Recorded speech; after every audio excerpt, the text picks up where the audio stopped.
Salut à vous mes petits lapins et bienvenue. Dans cette vidéo on va parler du set Talrasha en spé météore. Donc on va commencer par les compétences tranquillement.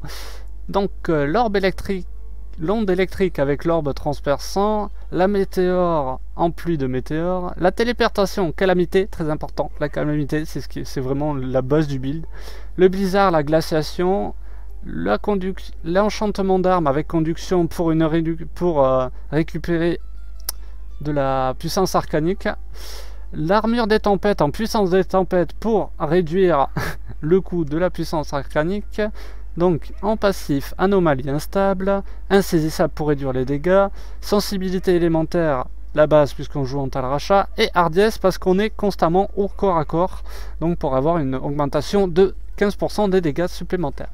Alors voilà, ça c'est fait pour les compétences. Maintenant on va passer au stuff. Donc,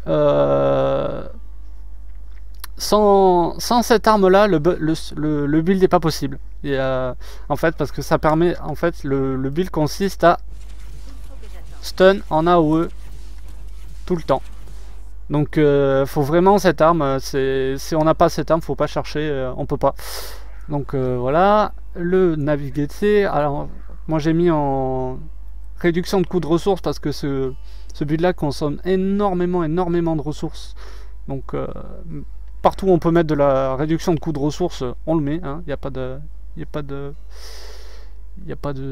voilà. Voilà les bots, le niflure, hein, augmentation de dégâts des météores, la base, le Talrasha en 6 pièces, le pourpoint de cendre pour une augmentation des dégâts de feu et une réduction encore du coût de météores. Regardez, hop, regardez ce comme ça me coûte, voilà, quasiment rien.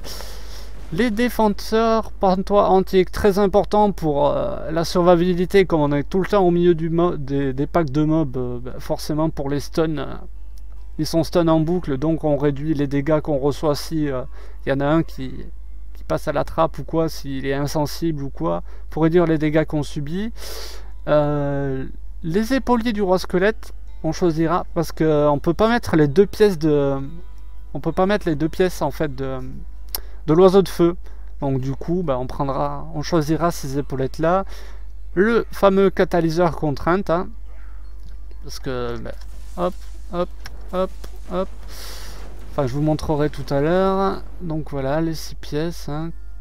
Ensuite voilà, pierre de zeille, pierre du piégé et la gnou. Après enfin moi j'ai utilisé la gnou parce que je joue en hardcore. Après en softcore, si on n'a pas trop peur de crever, on peut choisir une taille guc. Ça augmente les dégâts, ça augmente la rebut, c'est affaire de choix quoi. C'est une affaire de choix, il n'y a pas de... faut faire un choix. De toute façon, ce jeu est toute une affaire de choix. Donc je vais vous montrer vite fait, hein, même si je pense que vous avez déjà vu en quoi consistait le build. En gros, hop, hop, on met ses buffs, on saute au milieu du tas, on fait proc les météores, hop, on stun, on garde stun, voilà, ça nettoie, on cherche un autre. Voilà, hop, hop. Et vraiment, en fait, on téléporte tout le temps. Ah, ah. Voilà. On téléporte tout le temps au milieu en fait pour... on fait gaffe. On téléporte tout le temps sur les mobs en fait pour vraiment les maintenir stun. Voilà, hop. Une fois qu'ils sont stun, on a le loisir d'utiliser nos autres sorts, notamment la pluie de météores, puisqu'on a les bots de niflure, donc une augmentation sur les météores. Voilà, hop. On les maintient stun. Voilà, on stun, on stun. Hop. On utilise l'onde électrique pour en fait faire proc le contraint catalyseur, hein. Voilà, hop, hop. Voilà. Ils ont pas assez de vie. Mais bon, enfin bon, bref.